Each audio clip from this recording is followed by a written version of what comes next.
Hello everyone, my name is Quang. You can call me Judas. I'm going to tell you some extremely useful information that you may have never heard of before. Keep your eyes on me. Trust me, you'll be surprised to see what I have to show you. You have probably spent hours learning new English vocabulary. You have tried to focus and memorize each word perfectly, right? But after a while, you find yourself unable to recall those words when needed. This is not uncommon, and we have all experienced similar situations at least once in our lives. This situation raises an important question. How? How can we effectively remember what we have learned? In this presentation, we'll explore three effective learning methods or tools to improve memory and knowledge retention. Before we delve into effective learning methods, let's have a brief understanding of how the brain works in the process of memory retention.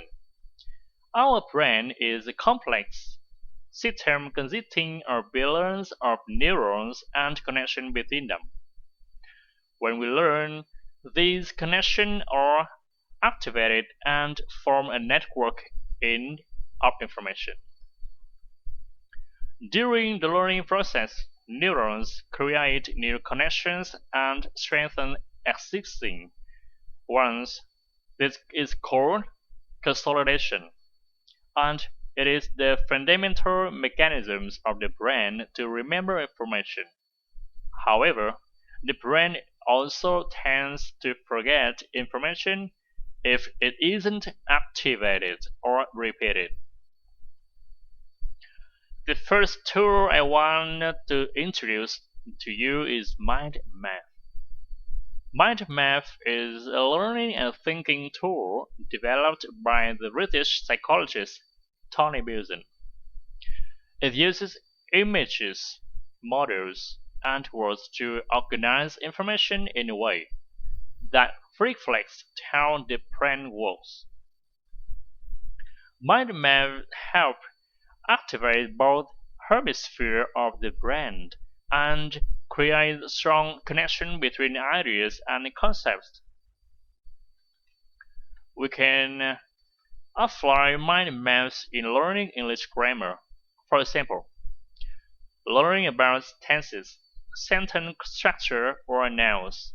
We can create a mind map with sub-references for each concept. This helps us see the relationships and interaction between elements, thereby enhancing memory and application of knowledge.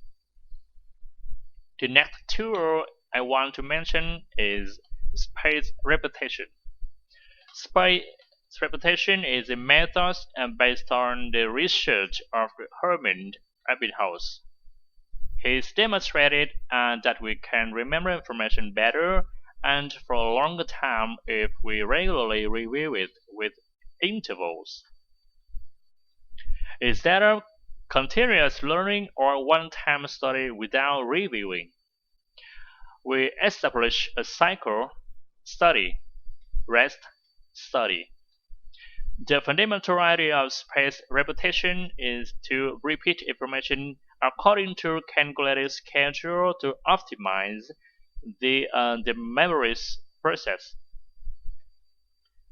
For example, when learning English vocabulary, we can use spaced repetition by creating a schedule to review each word at different time intervals.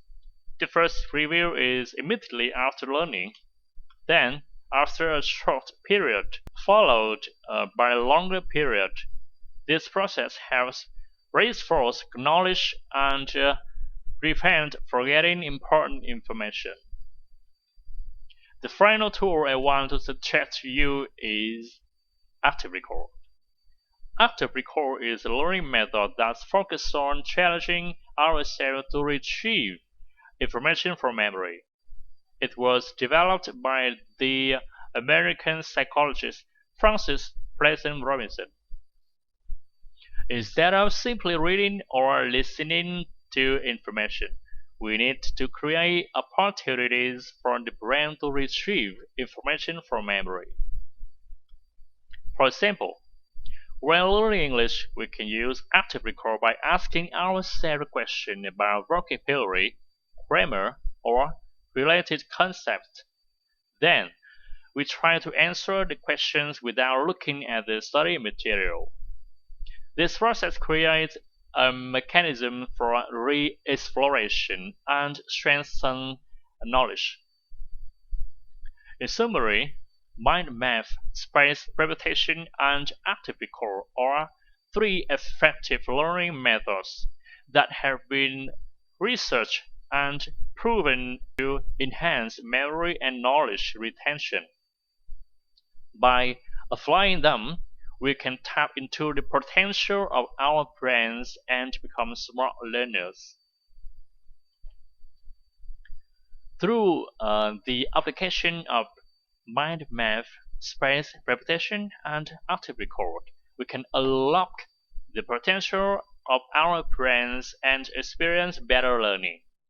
Let's strive to become lifelong learners and constantly work towards success in learning and personal development.